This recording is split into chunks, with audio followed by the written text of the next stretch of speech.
Welcome to the Troy Kearns Podcast. We talk all things real estate, business, and entrepreneurship. Today, I've got a very special guest, Kyle Talbot. I actually found Kyle on Instagram. I ran into one of his reels, and I was like, this guy's got it all figured out. He does Kansas City real estate. Kyle, welcome to the show.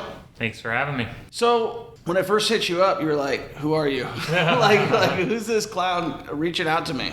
It's crazy when you grow super fast. You start learning about all the scams out there. For sure. So I get messages all the time from people who are trying to sell me something, or all the you wouldn't believe you would probably believe the crazy stuff I get, but so I'm usually pretty protective, resistant to anybody too good to be true type situations. You know? So yeah, I had my guard up when you reached out to me. That's cool. I'm glad we got you here. Yeah, I thought that you had great content. You're hyper focused on Kansas City. And as somebody who just moved here 2 years ago, I was drawn to you because I saw that you recognize that there might be a lot more people moving to Kansas City that saw what I saw and are looking for places to live. And then as I was doing some show prep this morning, I noticed you had a YouTube channel, and I had just watched a friend of mine's podcast, Ryan Pineda. He's the one who actually got me into social media, and he had interviewed a guy who has like 7,000 followers who did like $1 million in real estate business. I don't know if you know my background, but I sold about 3,000 houses as a realtor in my former life in Las Vegas. Well, you can maybe give me a few pointers then. I think you can probably give me a few. I didn't do any social media at that point in time. I just was a banger on the phones. Yeah, it's funny. I follow Ryan, and you'll have to hook us up. Maybe I can be on his podcast. But no, I mean, my career I've spent in sales. Right. So, I did construction sales for 15 years, basically. And then I worked for a marketing company for 5 years. And so I know houses, and, because I've been in sales for so long, when I got my real estate license, I didn't want to go the traditional means of, door knocking, cold calling. Right. Been doing that my whole career, man. It's tiring, and you can only get rejected so many times. So I started looking around and researched content, and I found a guy that he taught people how to do YouTube, and the rest is history. So, who is that? So I originally came across Jackson Wilkie. He has a Channel Junkies. Have you heard of them? No, I have not. So, this is, it's one of those things where you don't know where it really started, right? Because now there are so many moving to and living in channels across, the entire country. But I believe that he was the original living in YouTube channel. He started in Portland. Okay. And so he started a channel out there like 5 years ago. Okay. And now he teaches agents how to start and grow YouTube. And so it was specifically geared for people who are in real estate that are looking to grow their real estate business. Right. So he teaches you how to start a relocation channel. Right. So cool. So your channel's focused specifically on people who are relocating to Kansas City. It started that way. Okay. So, I've kind of deviated from his system. I never paid for anything. I just kind of watched his videos and then started doing it, right? Because that's how I learn, I need some direction. And so I got enough direction from him to be like, okay, cool, I can do this. Right. And so I shot my first video in my laundry room. I love it. If you watch it, it's a Brookside map tour video. My washer and dryer are sitting right behind me, and I dropped that January 31st of this year. Yeah. So that was my first YouTube video, and then I just went all in, man. I started buying equipment. I built a studio in my basement. I got the lighting right. I got the right mics, all that stuff. And then I just realized how much I enjoyed it. Right. And so now it's kind of, I joke around that I got my real estate license and became a content creator. And I enjoy doing content more than I like real estate, honestly. Really? So it's kind of changed my goals and trajectory, if you will. That's cool. But yeah, I mean, the short answer is it started as a relocation channel. Now I'm trying to create content that appeals to people relocating to Kansas City, but also Kansas City-based people, because I have a lot of people in Kansas City that follow me. Because I had a video go viral the week of the draft, and it was coming to Kansas City 2026. I don't know if you've seen that video. No, tell me about that. Why do you think it went viral, and what was your thought process when you created it? So my thought process was, the draft is coming up, and right. I already had an idea for a video off of another YouTuber that I follow. Because there are all these cool development projects going on around Kansas City, and that's really what my Instagram page is focused on, is the Penway Point project, the Rock Island Bridge project, the aquarium that just opened, all these things that are happening in Kansas City. So I had an idea to do a YouTube video talking about those developments, and my thought process was, maybe I'll get a little more views if I talk about the draft, because that's an exciting thing happening, and release it the week of the draft. You were right. I was right. How many views did that one hit? Right now it has 42,000. Amazing. I started my channel in 2021. Mm-hmm. I don't think I hit a 42,000 view until like recently this year. So it's interesting and that kind of cracked the code for me for YouTube, because I watched that video, I released it Monday, and out the gate it had normal views, like 100, 200 views is what normally I get on my videos. And then Wednesday, the views just went vertical. I mean, the search traffic, and YouTube started recommending that video. And because I referenced the draft, by the end of that weekend, it had like 3,000 views, and I was just on cloud nine. I was like, I'm famous, I was like, I got 3,000 views. But, at the time of releasing that video, I had 150 subs. Right. And within 3 weeks, I had over 500. So it blew up my channel. Way better than me. I mean, I remember my first video that, I didn't hit 1,000 subs, I think, until, I don't even know if it was year one.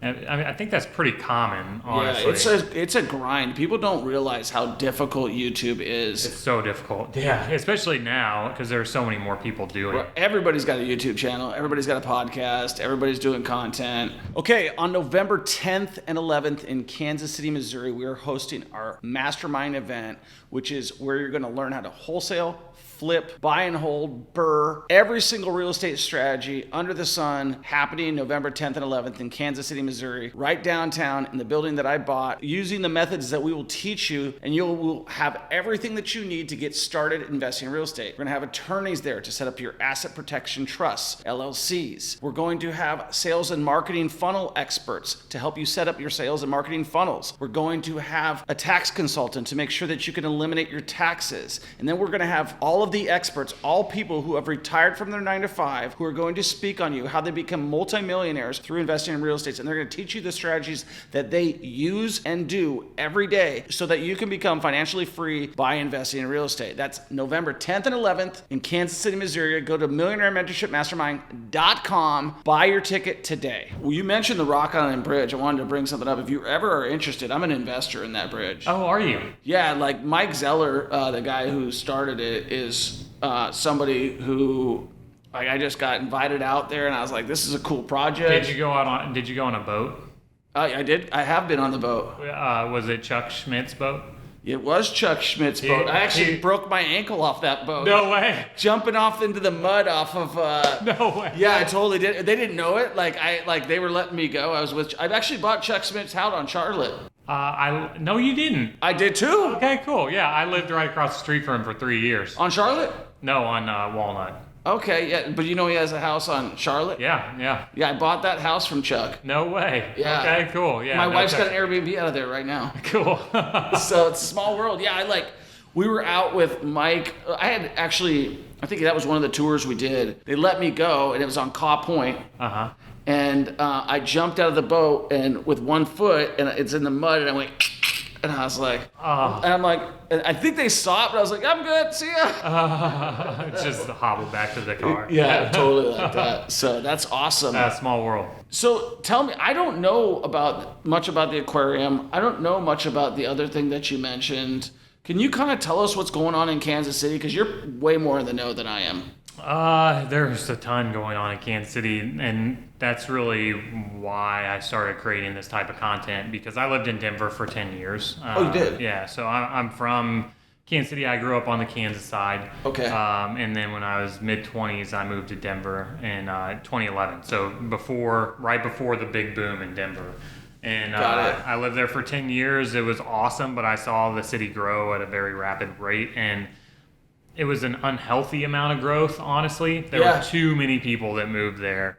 And I don't see that happening in Kansas City, but I do see a lot of cool development that's taking place. And so I really hyper-focus on that with my content, especially on my Instagram page. So, the Penway Point project that I've mentioned a few times, it's in the Crossroads. Okay. I actually just dropped a video today because our brokerage office is, 2 minutes from there. What is the Penway Point project? So it's an old industrial site that they're converting into an entertainment district that's going to have, I've been calling it a Ferris wheel, but they're calling it now an observation wheel. Like the eye in the sky type of thing? Yeah, so it's cool. It's going to have heated and cooled gondolas, so it'll operate year-round, and it'll take you up, and you can look at, the skyline. So is it like the London Eye? I've never been on the London Eye, nor have I researched it, so I can't tell you. That's the original. Okay. So have you ever been skiing? Yes. So you've been on a gondola? Yes. Yeah, they look like that. They're enclosed gondolas that are going to be temperature controlled. So, and then the district itself, it's going to have, there's this neon museum called Lumi, where they've collected a bunch of vintage neon signs. Okay. And they're going to have all these neon signs displayed throughout the space. They're going to have pickleball courts, an outdoor movie theater. This keeps getting better. Yeah, and then a bunch of local restaurants are going to open up in this food hall. So Chef Jay's Barbecue, which is one of my favorite barbecue joints in all of Kansas City. I've never been there. Their original location is down in the West Bottoms. They have the best burn-ins. I mean, I love burn-ins. You can fight me on it. I think they have the best. I'm going to try it out. They're so good. But they're opening a location at Penway Point, and then I lived in Brookside for 3 years. The Brooksider is my favorite bar over there. They're opening up a spot in Penway Point. So, so it's cool. There's going to be a lot of local businesses, but it's developing a space that's just been sitting vacant for years. So you said it's in the Crossroads. What is the cross streets? It's 25th and Penway. 25th and Penway. I know exactly where that is. So there's office spaces to the left? I believe so. Yeah, as you're going up right next to the highway. So you have Penway that has the overpass right next to Union Station, and then I-35. It's kind of sandwiched in between those two. Okay, yeah. Copy that. I got that. So kind of over by the Federal Reserve area. Yeah. You can see they've constructed the base of the observation wheel. So when you drive by now on I-35, you can't miss it. It's protruding up over the highway now. I want to go into more of those projects, but I wanted to circle back to one thing that you mentioned where you said you cracked the code, because I think I could learn something from you, because I don't think I've had one video hit I think 500,000 views. Oh wow. But I still don't that's way better than me. But I still don't feel like I cracked the code, or really can because I still put out videos that get a couple hundred views, videos that get stuff. So what do you think you cracked? What was your takeaway on that video? Well, timing is everything, I feel like, and the quality of the content is super important. So, I dive into my analytics on a regular basis on YouTube because, I have the YouTube Studio app on my phone, so I'm constantly looking at my click-through rates, my average view durations, that sort of thing. And in order for YouTube to recommend a video, it has to have good average view duration. So, a good video for me is something with a 6 to 7 minute average view duration. Because once you hit that point, YouTube will start recommending that video. And that's how the algorithm will just push your content in front of more people and give you a bigger audience. So it's watch time mainly. Mainly, yeah. But you have to, we were talking about thumbnails before, before I came in. So, just kind of clickbaity type thumbnails are honestly, unfortunately, the ones that work the best, but it has to kind of match the title, right?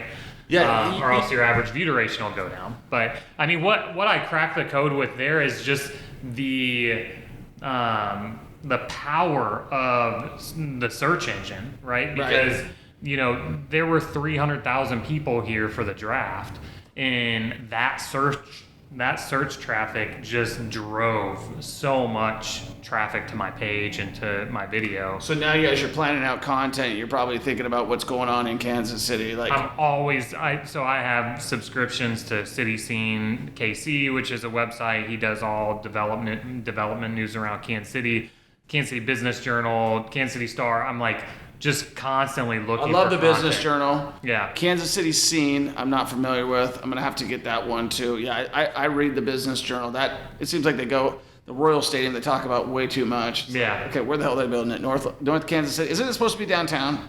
East Village. Yeah. So not too far from here, actually. Yeah, because they keep. I can't really. I'm like, okay, they keep talking about North KC, but I've been told it's been being built downtown. I think it's going to be East Village if it gets voted through. I mean, it's going to come down to the voters. Be a much smarter play. Yeah, I mean, it doesn't require tearing down as much in the East Village. It's a smaller district, right? Right.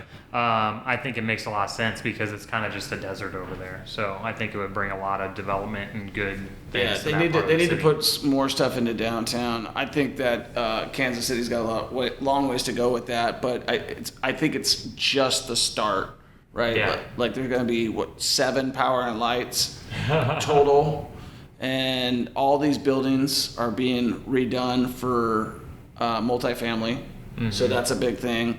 So the aquarium, circling back to that, I didn't even know they built an aquarium. I obviously haven't been to it. Yeah. It actually just opened last Friday. Okay. So it's a $77 million aquarium at the Kansas City Zoo. Okay. And it's called the Sobella Ocean Aquarium. And I took my boys the first day, opening day, because I did a video on it. So I kind of you got to get obligated content to. But it's really cool. I mean, it's been in the works for 10 years, and they did a really great job with it. My kids had a blast, so I definitely recommend people going to check it out. Any cool things, takeaways? I've been to the zoo, so it's up by Swope Parkway. Yeah. Swope Park, which is deeded over to the city. I played the golf course there and everything like that. Yeah. So it's right over there, and then you have Starlight. And the zoo, Kansas City Zoo is amazing. I have a membership there, so.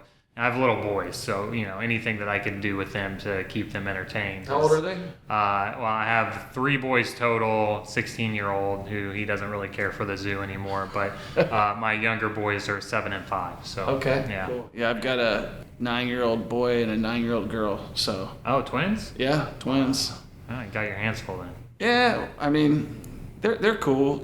Last night I always have this thing with bedtime. I'm like, dude, your bedtime's 9:30. Why are you still up at 10:30? 9:30 is so late. My boys' bedtime is 7. Oh, well, my kids are playing baseball. They're not even getting home till 8:30. Yeah, makes sense. So I've got to be able to do that. But I'd prefer to do the 7, but they're not. We've way past that. So as you create content, we go into the real estate sales business. So how has that affected your sales and you actually selling real estate? All my clients are from YouTube. All of them? Yeah. I have 3 under contract right now from YouTube, and it's great. I mean, because I do, 10 to 15 minute videos, and people watch several of those, and then by the time they watch a lot of my content, they feel like they know me in a way.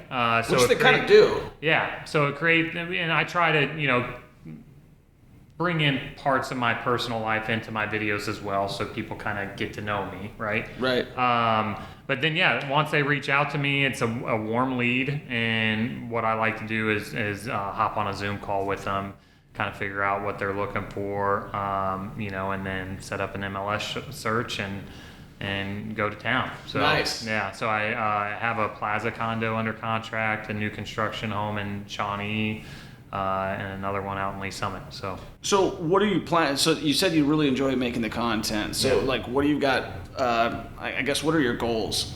My goal is to only be doing content within a year, I would say. So I'm starting a team. of agents that are going to basically work with the relocation clients that we have coming in from out of state. And the reason for that is because creating content is a full-time job. I mean, it requires a lot of my time and attention. And as I get busier with real estate duties, it doesn't make sense for me to be doing both. I'm not going to be able to do both to the level that I want to be doing them, if that makes sense. So, and like I said, I've been doing sales for 15 years, and I found kind of something that I'm passionate about, right? Content creation is a creative outlet that I wasn't aware I had prior to starting to do it.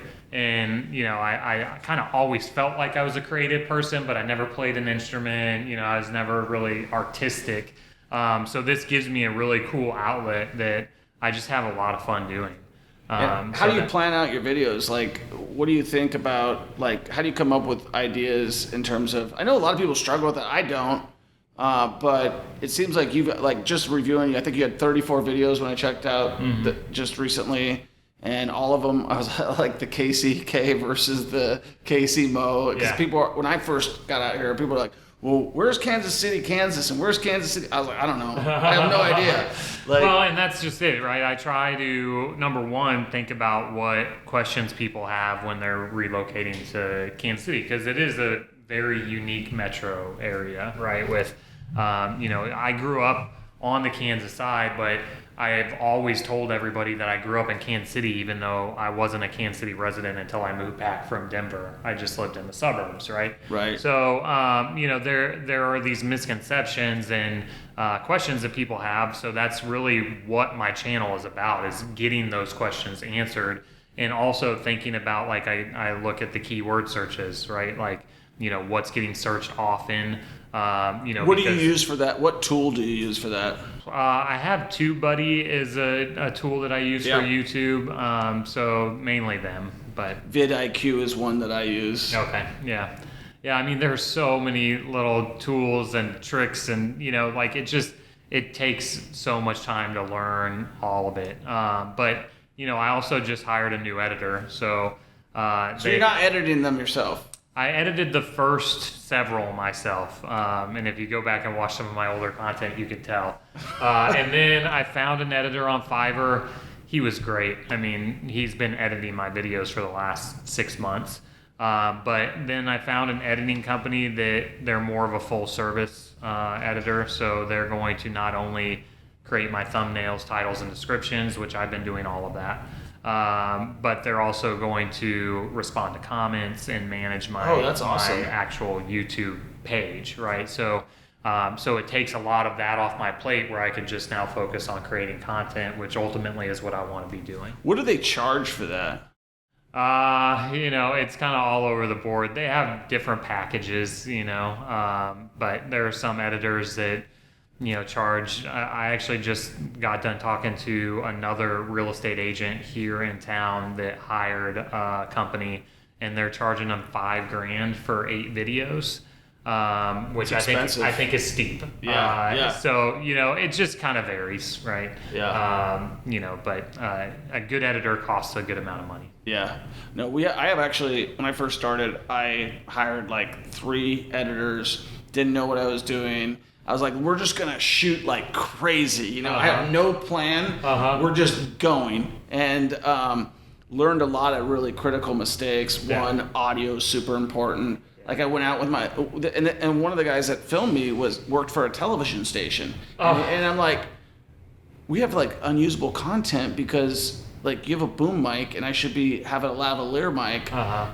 And then I took Graham Stephan's course, who's a big YouTuber. And I'm like, and he's like, audio is the #1 important thing in video. And I'm like, okay. So just making my mistakes. And then I had another camera guy that went to like film school, and we're walking through the hotel in St. Joseph, Missouri, with the cops and the SWAT team kicking people out. It's like awesome. And he's like oohing and ahhing in the video, and like as the cameraman, and I'm like, this guy is gone. And the funny thing is, the guy that I have 2 editors.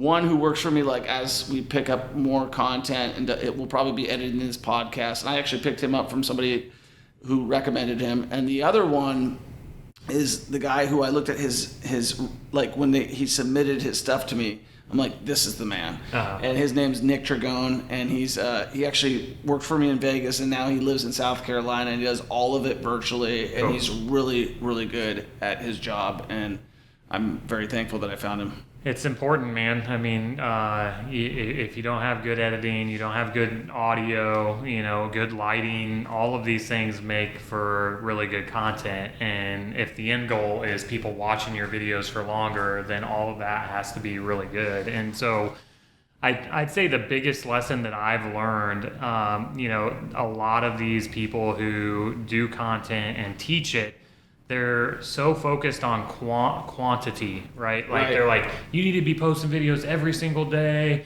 just get a ton of content out there. And I would argue that quality is way more important than quantity. Because on Instagram, I post, at most 2 reels a week. At most. And that has been the sweet spot for me because it keeps people wanting more, right? And the quality's really good. My topics are well researched. I put a lot of thought and planning into my videos, and it shows. Right. And because of that, I'm rewarded with really good views, really good likes. For the most part, people really like the content that I'm putting out. What kind of things do you put out there? What's been one of your best reels?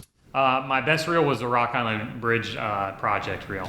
Wow. Yeah, it has 412,000 views on Instagram. So that's cool. We ought to do something with Mike Zeller because I'm an investor in that project. I gave him $100,000. And it's such a cool project. I'm so excited for it. Me too. Yeah. So obviously as an investor. Yeah. And that's really where it's that's the other component of this, right? Is I'm doing something that I enjoy doing, but I'm also making content around topics that I'm thoroughly interested in, right? So it's not like I'm just creating content off the cusp.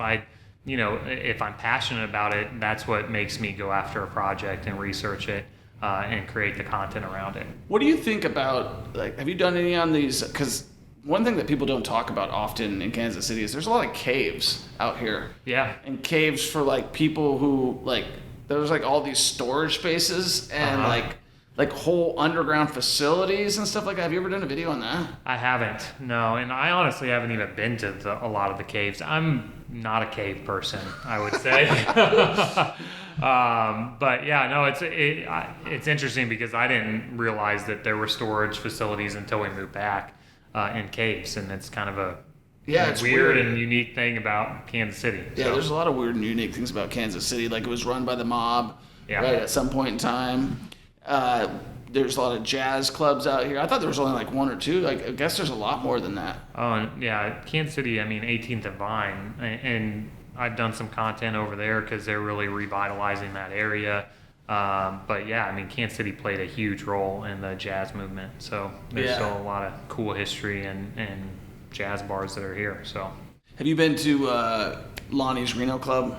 No. Most recently, I went to Green Lady Lounge and just heard about that place. How is that? It's great. Yeah, is it? Yeah. Where is that? It's right over here. I'm so bad at downtown. It's just over in the Crossroads. Okay. So, I think it's not on Main. What's the street that goes? Grand. Grand. Yeah. I believe that goes into Power and Light and then down to Union Station. Yeah. Yeah, that's where it is. So you mentioned Denver, moving to Denver, and Denver blowing up like crazy. Mm-hmm. And it's funny that you mentioned that because I spent a lot of time in Denver from 2008 till about 2011 because I told you I sold 3,000 homes. 2,200 of them were foreclosures. And that was in Vegas during the financial crisis. And one thing that most people don't know is that a lot of the foreclosure companies are out of Denver, and so the asset management companies who manage for the banks, they're out of Denver. Huh. So I would go fly in and I would be running on that river trail, by Coors Arena and all that. And it was very mild at that point in time. Like you said, there wasn't a lot of people there. And then as I drove back and forth from Las Vegas to Kansas City, I'm like, geez Louise, this place has gone insane. And the prices have gone insane. So, and I had read this real estate book by, I can't remember the guy's name, but it's like from the old era of real estate. And it was talking about the development of Denver and how it became a cow town. And it really hasn't become anything until recently. It's had major football teams, baseball teams and all that, but like, what has blown it up? So I moved there in 2011, and 2012 was when they legalized weed. Okay. And I think that was kind of the catalyst, to be honest, and I don't want to sound like cliche, but I remember, like, I didn't even partake in those activities in 2012, and my roommate did, and he was like, hey man, I'm going to the dispensary, opening day. You wanna come with me? And I was like, heck yeah! Like I wanna purchase weed legally, right? And because this was 11 years ago before it, now it's legal in most states at some level, whether it be medical or recreational. Right. But it was a huge deal, and I think that's what really put Denver on the map. Really? And then weed grew the town. I think so.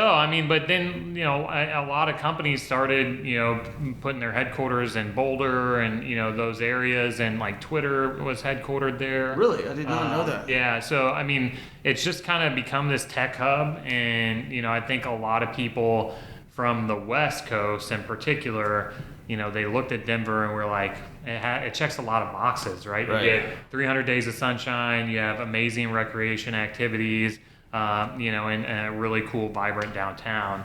Terrible location for an airport. Terrible location for an airport, and infrastructure just couldn't keep up. Everything just bottlenecks in 25 downtown, and there's no way to really correct that, right? Right. So, yeah, they put the airport in the middle of a prairie, like 30 miles away from downtown. Yeah, I guess when you consider the mountains, I don't really know what choice they had other than that. But I wasn't there when they built the airport. But yeah, when you come through there, it's such a big airport. You've got, I think it's the hub for Delta, United, all that other stuff. And you come through there, and you're like, when I used to fly there, I'm like, okay, where's the city? You're like, oh my God, I got to drive all this way and do this. So, but Denver it's cool. It's, I remember when I was running downtown there, I was like, oh, the banks own all the big buildings because it's all bank names on all the big buildings. Really cool town. It's interesting that, like, kind of watching these cities blow up. Like Vegas blew up when I was there. It's been blowing up the whole time. I'm from Seattle. I left when it was blowing up. It's not even the same place I grew up as a kid. It's a completely different town. So with all that said, I kind of see Kansas City heading a little bit that direction. And the reason I will say that is, like, I don't think we're close to being there, but there's such an abundant amount of housing stock that still hasn't become available. The one secret about the Midwest that I don't think a lot of people talk about is that people get paid really well out here, and the cost of living is really low. And that's like in Vegas, the cost of living's high now, and people get paid crap. Yeah. People out here, they get paid well. It's like a secret. Like, cost of living's low, and they're getting paid well. Mm-hmm. Like, I know guys who stripe freaking parking lots and make $100,000 a year. Yeah, I think Kansas City, the new airport was the catalyst, right? Yeah. That really opened up the floodgates, because Kansas City's always been this hidden gem, but an international airport was what was holding us back. And I know that there are a lot of local people that are upset about the new airport because the old one was super convenient, right? You could just like pull right up, jump out of your car, get on a plane. Like, you hardly ever had to wait in security lines, any of that. Even some guys who aren't local like that, but I understand the need for it. So I went to an event recently with he's like the VP of marketing for visitkc.com, and he was talking about, like, a lot of people who are visiting Kansas City are coming here for business trips because now that we have this big international airport, companies who have, employees on the East Coast and employees on the West Coast, well, Kansas City is 3 hours from either coast, right? So it's centrally located. They can bring everybody here, have a conference, and then those people, once they get here, are experiencing Kansas City a lot of times for the first time. and that's what either brings people back or, is one of the things that, creates a relocation client for me, right? Because they come here and they're like, man, I live in San Francisco, I could get something here for way cheaper. And I try to be mindful of the fact that, it is becoming unaffordable for some people, right? Because the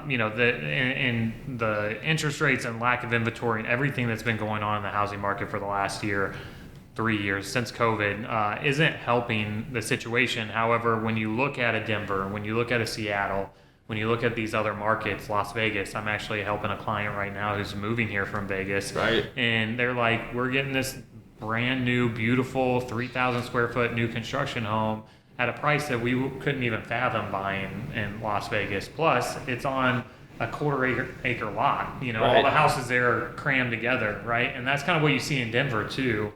The new construction, the garages are in an alleyway behind. They're all 3 or 4 feet apart. And, the big builders come in and they just reduce costs. Yeah, so I think Kansas City has a lot of things going for it. I would love to see a stable growth here because I think really, I think there's a too fast, too quick, and I saw that in Denver. So I really like to see Kansas City, just have a methodical, sustained growth that is, going to set us up for, centuries. So, do you think it's the Mahomes factor that's growing some of it? That's what brought me out here, and I have no way. Yeah, I happen to believe that, people. I mean, if you look at we talk about content. If you look at like how many people follow Pat Mahomes, it's quite a few. And if you look at how many people follow the Chiefs and Chiefs Nation and everything like that, people love their football. I see you got a Chiefs hat over there. Are you going to the Chiefs game tonight? I'm not going. No. Yeah. So we're going. Cool. That was the first thing I took care of when I got to town. I got season tickets, and as somebody who's like, okay. When that spotlight, when they had their second Super Bowl, that people start to look at the city and start going, okay, what's going on in Kansas City? It's not Green Bay, you know what I mean? So it's not in the middle of nowhere. It's a big metropolitan area. When I first came here, I'm like, this thing is freaking huge. And you've got a lot of distressed property. And so people see it as a huge opportunity. And plus, it's funny because I talk to a lot of people all the time. I talked to my vision doctor, and he was like, it's funny. I went to school in Arizona, and everybody stays in Arizona, and so you got 9 optometrists for one job. And here, there's 10 jobs for one optometrist. Mm-hmm. So there's a massive amount of jobs available out here. In fact, one of the things I talk about all the time is how hard it is to hire people out here because there's not enough people out here. So it's just. I'm just curious. What do you think is fueling the growth? Is it like a bunch of things? Is it one thing? The Mahomes Effect. I can't really comment on whether or not people are moving here because of Patrick Mahomes. I think that he has done incredible things for the city, and Brittany is part owner of the KC Current, and they're building that new stadium over in Berkeley Riverfront Park, which. Funny enough, that the first edited reel I did on Instagram was on the KC Current Stadium. And that one did well. I mean, it has like 50,000 views, but I was so focused on YouTube, and I was like, maybe I'll try a couple edited reels and see where that gets me. And it kind of knocked the door off in the Instagram space for me. But I think affordability is a huge part, strong job market. I mean, like you said, we have 3% unemployment here, which is below the national average. We have a lot of big employers here. Panasonic's building a $4 billion EV plant out in DeSoto, Kansas. And there's a lot, like you said, it's almost a good thing and a bad thing. The urban sprawl here is crazy. I mean, we have like 1.2 miles of roadway for every 100 people or something like that. In Kansas City, we have some of the worst urban sprawl in the entire country. So it's a very car-centric city, and there's not a ton of public transportation options. Right. So you see some of that, getting addressed to a certain extent. Right. Streetcar? Yeah, the streetcar extension, but that only runs north and south, which makes sense. And, when you think about the way that the downtown area and the plaza and all that stuff is laid out, but when you look at a Denver and their light rail system and, the public transportation options that you see in these other big cities, we just don't have anything close to that. So it took them a long time to solve those problems as well. I mean, I'm from Seattle. They've been working on that problem for a long time, and they still have but they don't have as much congestion here. You got a lot of roadway, as you mentioned, which is a good thing. I mean, I got a million options to get to the office. I live right by the airport. I'm 6 minutes from the airport. I live in Platte County. I live between Smithville and Platte City. I'm closer to Platte City. And it takes me 6 to 7 minutes to get to the airport, which is why I picked it. I built my house on 11 acres, which I could not find in Vegas. Yeah. And I could take I-29 into work. I could take 435. I could take 169. Well, we're not right now, but I could take all these. I got a million options to get to work, to get to my office. Whereas in Vegas or even in Seattle, you're landlocked. You got just these certain roads. You're always hitting rush hour traffic. Even Los Angeles. Well, in Denver, I mean, it's the same way in Denver. I remember sitting in traffic on a Saturday, I don't know how many times, just trying to get to IKEA, on the south side of town. So yeah, I mean, again, pros and cons to everything. But I think the work from home movement from COVID, people are looking at other cities as viable options, and the more that Kansas City does, to make it more developed and using these different spaces that have just been sitting vacant for years, I think the more desirable it's going to be when you consider that it is, in the grand scheme of things, it's still a very affordable city. For sure. And once more inventory comes on the market, I think prices are going to stabilize to some degree here. So that as a real estate agent, I'm looking forward to. Yeah, that's awesome, and I love to hear that you're growing your team and you're using content creation to do it. It just goes to show you, and you reinvented yourself, right? Like you came from a sales job and you were selling construction. What were you selling in construction? So I actually owned a roofing company in Denver for a few years. So roofing, siding, windows, that's kind of my background. But I worked for a remodeler for a while. I know enough about construction to be dangerous. So, but I also know a lot about homes, and that's kind of what drew me into real estate. But so that was like when you thought about getting into your next career, you're like, I want to do real estate because it offers me freedom. And then, well, I mean, as a salesperson, it's very similar to real estate. I've been a 1099 salesperson for 10 years. Yeah. And that's the biggest hurdle for most people, is coming from a 9-to-5 job to a commission-only sales job, where you're paying all your own taxes. You eat what you kill. Yeah, and so I'm just accustomed to that already. I mean, that's how I've made my living for the last decade. So that wasn't as big of an intimidation factor for me. But the short sales cycle of what I was doing versus a longer sales cycle and more relationship building. It's kind of a different challenge for me, and something that, was kind of excited about. So now I wanted to ask you something I recently discovered, which has been a game changer for me. What CRM are you using? Follow Up Boss is who I'm using now. I haven't quite determined whether or not that's who I'm going to stick with. I've got a great suggestion for you, and I think you're going to love it. It's so I've been in the real estate base. I'm familiar with Follow Up Boss, done a bunch of CRMs. We recently, because we launched a coaching program where we teach people how to invest in real estate. That's, my identity as a realtor is kind of gone. I gave away my license. I don't want anything to do with it anymore. I just needed to fully focus on investing.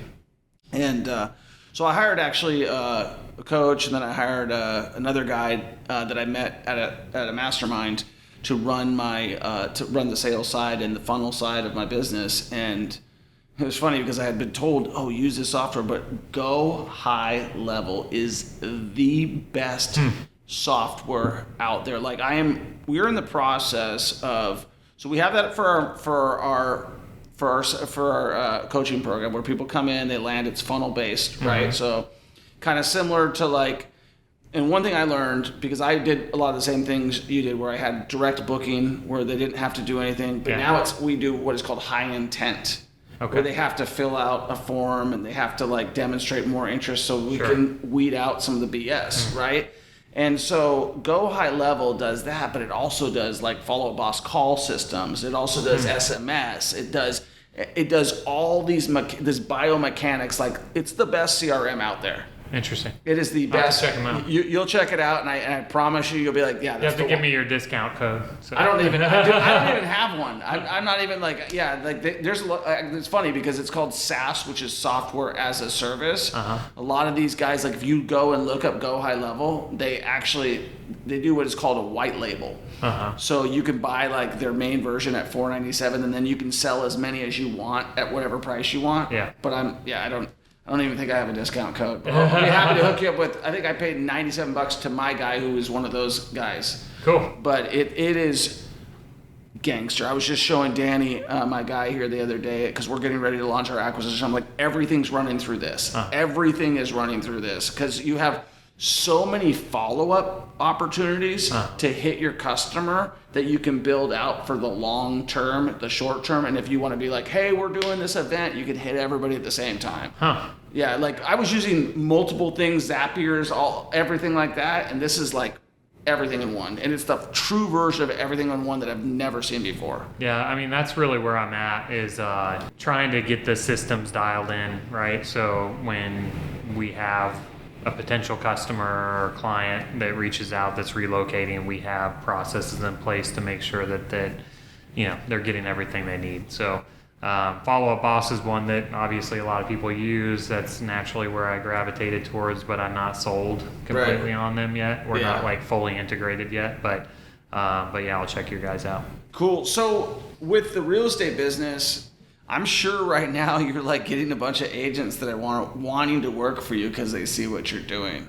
Yes and no. I mean, some agents, I get more agents that hit me up that want to create content, that are like, hey, can we go get coffee and you tell me about, this and this. And, honestly, I'm just so busy that a lot of times I'm like, hey, Good luck. Absolutely love to, but, here are a few pointers, it's a grind, right? Like it's pretty much a full-time job. So, I think that I'm not trying to sound egotistical, but I feel like I'm a little unique in that I came into this position knowing that the real estate side wasn't going to be too difficult for me, right? Like, contracts and, meetings sales with clients and sales. Yeah, it's what I've done my entire career.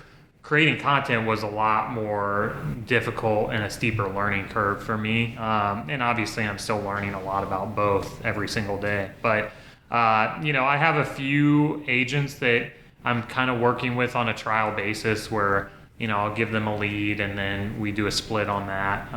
And I get feedback on, because I get a lot of renters too. So like, people that reach out from, somebody from Chicago just reached out and she's moving here, but she's not ready to buy.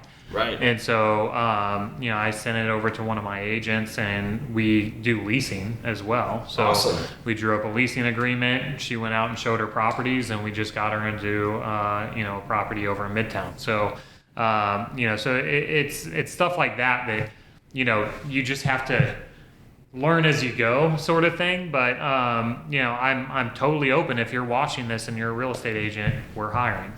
That's awesome. Yeah. So just a few questions to kind of wrap things up. So, and I really appreciate you coming and sharing knowledge. I love the main reason I started a podcast is to learn from other people. Yeah. Like I want to bring on cool people who are doing cool shit that I can learn from. Sure. That was like, I'm like, whatever else comes from that, no big deal. I want to bring on people that I want to talk to. And that's what, when I saw you, I'm like, awesome. Somebody who's hyper focused on Kansas City. That's good. Like, I'm like, okay, aquarium. I didn't know about aquarium. I could have easily known about it, but I'm kind of in the grind. A couple questions. What would you advise agents who are trying to grow their business to do?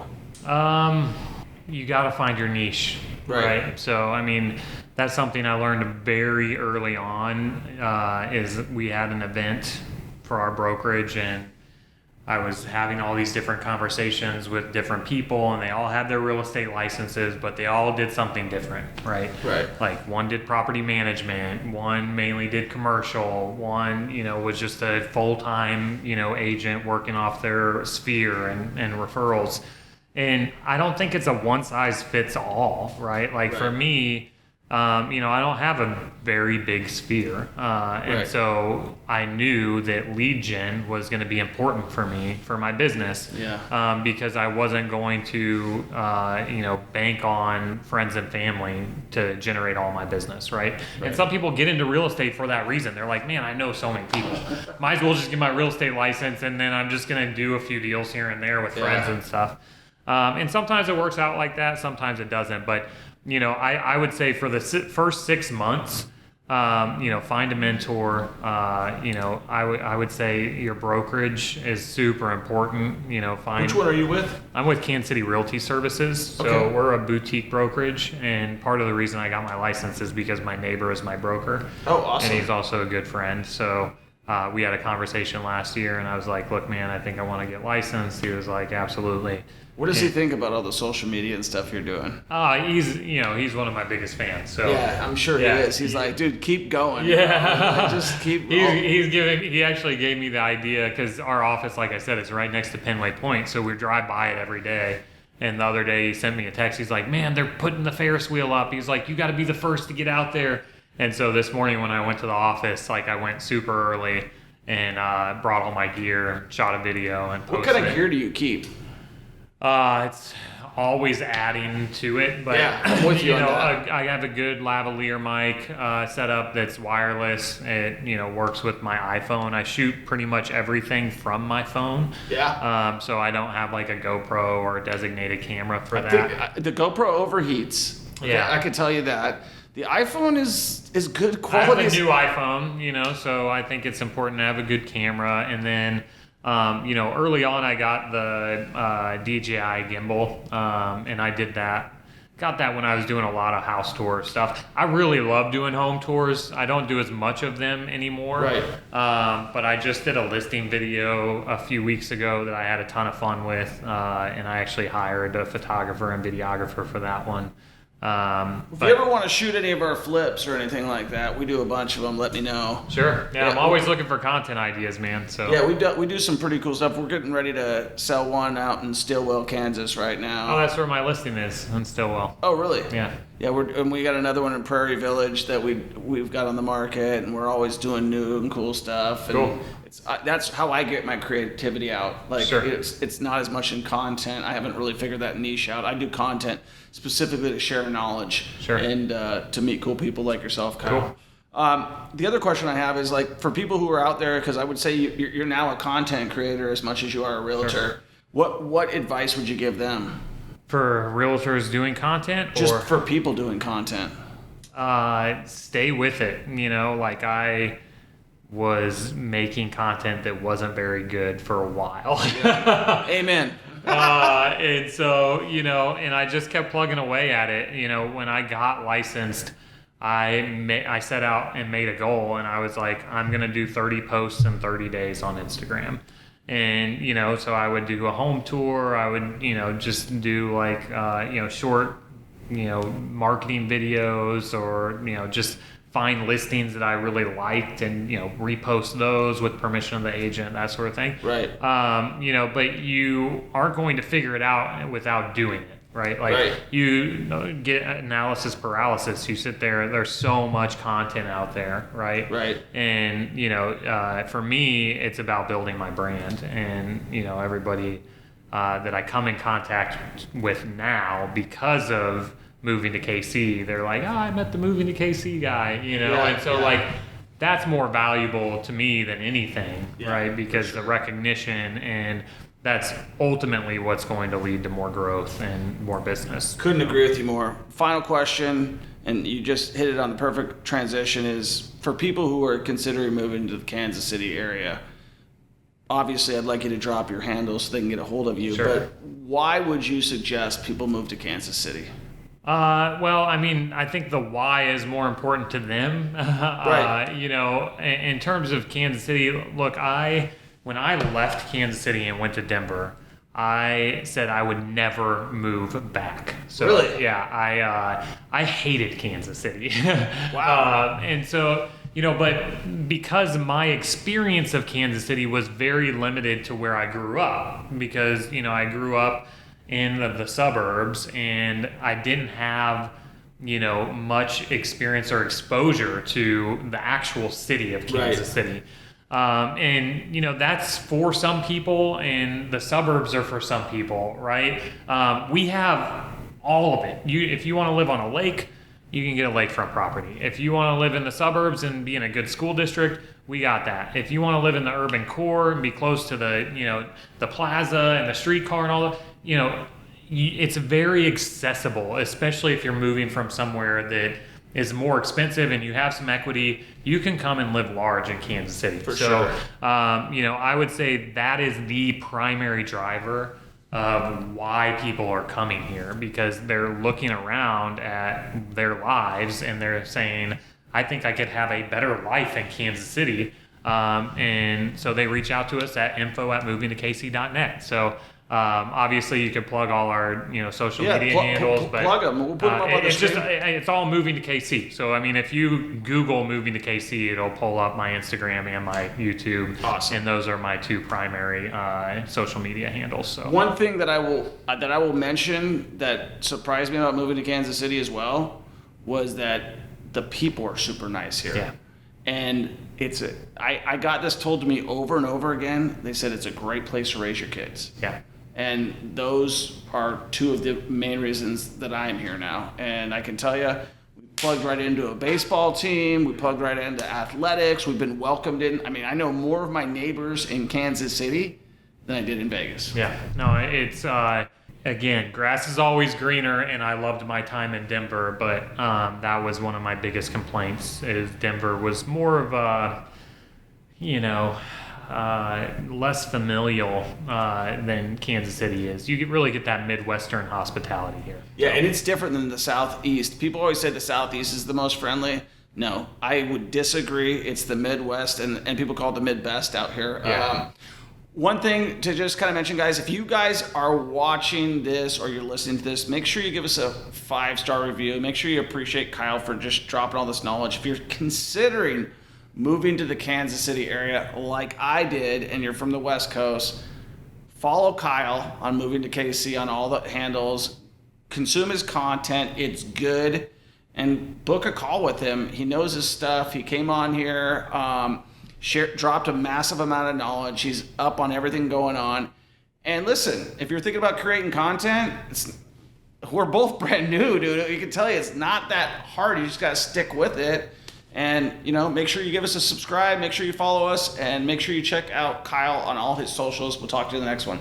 Peace. Are you interested in investing in real estate, but you don't feel like you got the time to take a coaching program? I get it, right? You're busy, you're making money, and that's okay, but you want to invest with me because you're like, Troy, I like what you do. I see what you're doing. You're a real deal. Yes, I am. I'm an average Joe. I worked at Burger King. I worked at Red Robin. I started investing in real estate, and I started from absolutely nothing, and I will take you along with my journey, and you can get all the benefits, but you got to be an accredited investor. If you want to invest with me and you want to be a part of something great and you don't have the time, guess what? We're launching a fund that you can be a part of, but you got to be an accredited investor. And if you want to find out more about what that looks like, all you got to do is click the link and we'll show you exactly what that looks like. And guess what? If you're not an accredited investor, then you may down the road be an accredited investor. So definitely learn what that's all about, and we'll see you on the next one.